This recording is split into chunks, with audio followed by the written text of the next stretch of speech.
एक बार फिर देवऋषि नारद के मन में यह अभिमान पैदा हो गया कि वह ही भगवान विष्णु के सबसे बड़े भक्त हैं।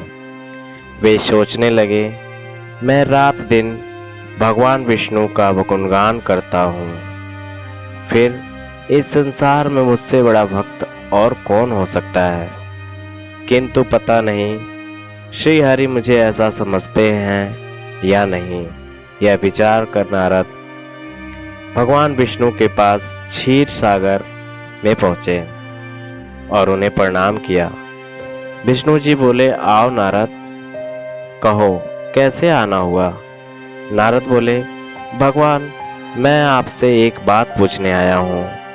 भगवान बोले, मैं तुम्हारे मन की बात जानता हूँ नारद, फिर भी तुम्हारे मुंह से सुनना चाहता हूँ।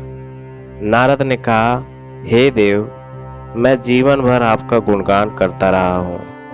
पल पल हर क्षण मुझे बस आपकी ही ध्यान रहता है।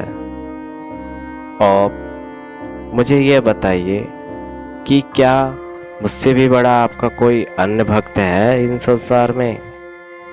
भगवान विष्णु समझ गए, तो पहले ही गए थे कि नारद को अपनी भक्ति पर अभिमान पैदा हो गया, किंतु अपने मन की बात छुपाकर वे बोले, नारद इस प्रश्न के लिए तो तुम्हें मेरे साथ मृत्यु लोक चलना पड़ेगा।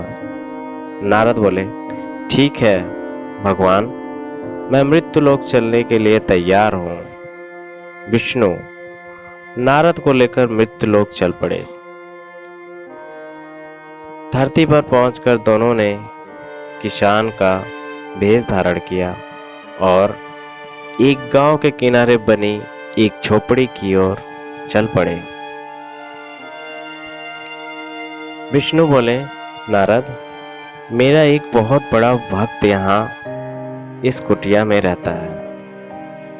आश्चर्य है, क्या मुझसे भी बढ़कर भी किसी की भक्ति हो सकती है।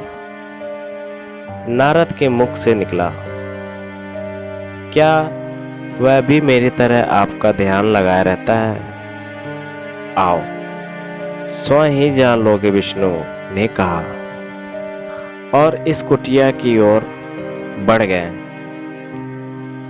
किसान उस समय कुटिया के बाहर अपनी गाय को बांध रहा था। किसान उस समय कुटिया के बाहर अपनी गाय को बांध रहा था। उसके मुंह से हरि हरि गोविंद का स्वर निकल रहा था।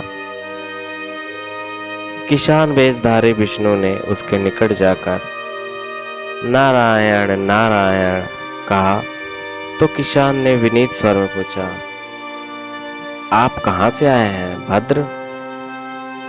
मेरे लिए कोई सेवा हो तो निसंकोच बताइए। किसान वेशधारी भगवान विष्णु ने कहा, हम नगर जा रहे हैं पर अंधेरा घिरने लगा है। वन में जंगली पशुओं का डर है, इसलिए रात भर आश्रय चाहते हैं। किसान ने कहा, प्रसन्न भाव से कहा, मेरी कुटिया में आपका स्वागत है भद्र, और जो रूखा सूखा घर में है आपके लिए हाजिर है।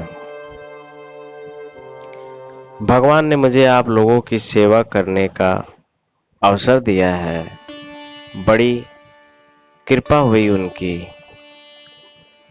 बाहर दलाल ने एक खटिया पर दोनों को बिठाकर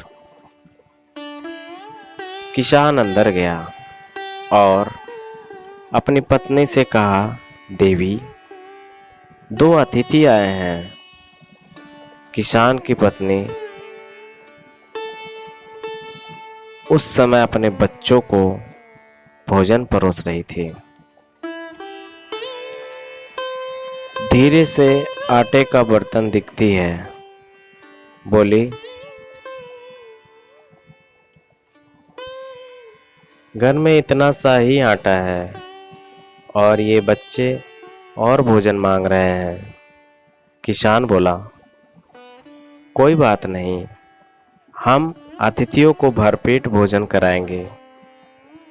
तुम बच्चों को आज कांजी बनाकर पिला देना। नारद और भगवान विष्णु ने उन दोनों का सारा वार्तालाप सुना। फिर भी परीक्षा के लिए भोजन की थाली पर बैठ गए।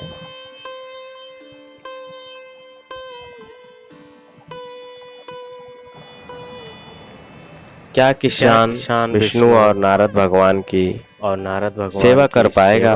क्या विष्णु भगवान किसान के घर बच्चों को भूखा रहने देंगे? मिलते हैं अगले भाग में। आपका प्यार और आपका आशीर्वाद चाहिए। राधे राधे। जय श्री कृष्ण। जय श्री कृष्ण।